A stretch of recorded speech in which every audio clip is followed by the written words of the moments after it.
According to a new complaint filed on Tuesday and acquired by Rolling Stone, Sean Diddy Combs and a former bodyguard are accused of drugging, binding, and raping a woman at a recording studio in 2001. They then allegedly shared and sold a recording of the alleged assault as pornography. Thalia Graves sobbed as she talked about the internal pain she experienced during the alleged attack during a press appearance on Tuesday in Los Angeles. My mental health has suffered as a result of the assault's impact. I suffer from anxiety, sadness, and PTSD. I have emotional damage. It has been difficult for me to build wholesome connections, feel secure in my own skin, or trust other people. In statements made a week following Combs' arrest and detention without bond on the basis of a federal indictment that was made public in New York, she stated, "Although I am relieved that he is imprisoned, that feeling is fleeting." In a sexual assault complaint, Graves is the 11th victim to come forward and accuse Sean Diddy Combs of assaulting her at his notorious Daddy's House recording studio in New York City. Regarding whether Graves was involved in the grand jury hearings that resulted in Combs' arrest last week by Southern District of New York prosecutors, her attorney, Gloria Allred, declined to comment. According to Graves's claim, she got to know Combs in late 1999 through her ex-boyfriend, a bad boy executive. Graves claims that because of her boyfriend's job at the company, she routinely went to parties at Combs' houses and frequently saw her boyfriend at the Daddy's House recording studio. The lawsuit does not name the boyfriend, but Rolling Stone made contact with the man in question.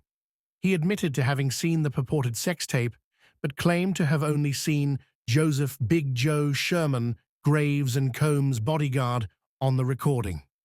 The lawsuit, which was filed in the Southern District of New York on Tuesday morning, claims that Graves took a turn for the worse when she got a call from Combs asking to meet to discuss her boyfriend's supposed performance issues. Graves says she agreed to the meeting because she wanted to support her partner and because she already knew Combs.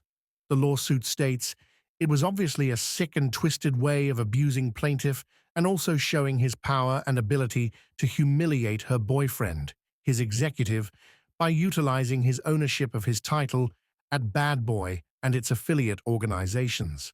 A few hours later, Combs showed up at Graves's house in an SUV driven by his security at the time, Joseph Sherman. Graves claims that after accepting Combs' glass of wine, she soon experienced lightheadedness, dizziness, and physical weakness. When they got to Combs' office, Graves claims she passed out, and by the time they got to the recording studio, she was having trouble walking. The lawsuit states that, after all, it is obvious that Combs had caused a drug to be put into plaintiff's drink, as a few sips of wine had never impacted her that way. Graves says she was shackled, naked, and had something that felt like a plastic grocery bag tied around her back when she woke up. Sherman allegedly smashed her face down against a pool table while she yelled for help. The lawsuit claims that, shortly thereafter, Combs entered the room naked. Then, he leaned Graves over the table, dangling her feet above the ground, holding her down with force, and penetrating her anally without her permission. In addition to being drugged and restrained, Graves was physically completely overwhelmed and unable to move. Graves alleges that despite her cries of pain, Combs disregarded her and carried on the alleged brutal attack, hitting her head on the pool table as she attempted to flee. Graves alleges that after losing consciousness once more, Sherman repeatedly smacked her and made her have oral sex. After a while, Graves says she woke up alone and nude on a couch. She claims she suffered from severe pain and burning sensations in her vagina and anus, in addition to facial and wrist bruises. The lawsuit claims that while still weak and disoriented, the plaintiff summoned a livery driver that her family knew well and had employed on a regular basis. According to Graves, she was unkempt, sobbing excessively, and in excruciating pain. A request for comment was not immediately answered by Sherman or a Combs representative. The lawsuit states that the woman was unable to leave the car, shaking and crying hysterically, and afraid of what Combs would do to her and her family if she reported him. The driver drove her to the hospital and tried to convince her to report the rape and get a rape kit, the lawsuit claims.